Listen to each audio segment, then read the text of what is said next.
as humans, we've been given the gift of free will. The Bible is very clear that there are many things that God has destined to happen. And one of these things that God has destined to happen is that He would gift us with free will. We make our own decisions. We make our own choices. People raised in precisely the same environments have radically different outcomes to those situations based on those situations because of the free will that God has given us. Now, my sister and I were raised in precisely the same environment. My mother and father raised us exactly the same. They gave us the same upbringing. They gave us the same genetics. The predispositions of my parents are precisely the same predispositions that were inherited genetically and through nurture. The nature and nurture for both my sister and I was precisely the same. And yet, because of our free will, we've gone down very different paths. And I'm not judging my sister the same way my sister doesn't judge me. We just make different choices because of our free will. Because God has gifted us with the freedom of choice. The Bible itself talks about the predestination of the saints to salvation.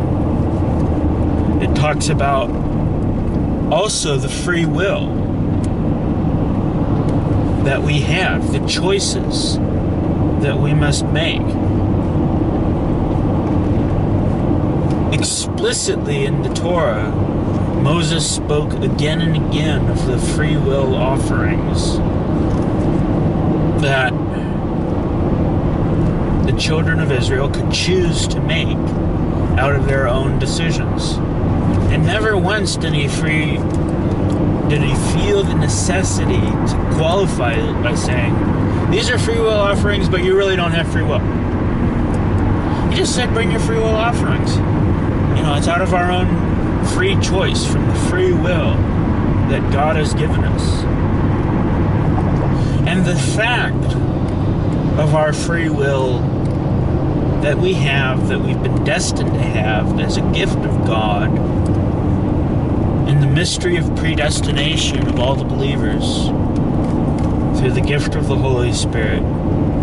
Part of this mystery is how free will operates in the midst of destiny, and yet free will is at the same time part of our destiny, that we would have these free choices. A lot of people confuse foreknowledge with predestination. Foreknowledge and predestination are two different things entirely. Predestination is God's actions upon man to influence them for salvation in His divine mercy through the power of the Holy Spirit, without which we would remain spiritually blinded by our natural father, the devil. Look at John recording the sermons of Jesus, where Jesus made it abundantly clear that if we are not children of God, then we're children of the devil, and would be forever blinded and unable to come to a knowledge of the truth. But because of the gift of the Holy Spirit, we can believe. And yet, even as believers, even as unbelievers, we still have freedom of choice, complete freedom of choice. We choose how to behave. We choose what actions we're going to take. And it all works marvelously together because God is not stuck in time like we are. God exists right now as if the creation of the world were happening right now, as if I were being born right now, as if I were dying right now, as if the end of the world was happening right now, as if Julius Caesar was right now going down the Appian Way in his triumph over the Gauls. Having foreknowledge is kind of a misnomer, because God exists in eternity. Time has no aspect on God. It has no control over God. God created time. God is the master and controller of time. God is outside of time and is not manipulated by time. And that's an important point to keep in mind. And it's part of this overwhelming concept of eternity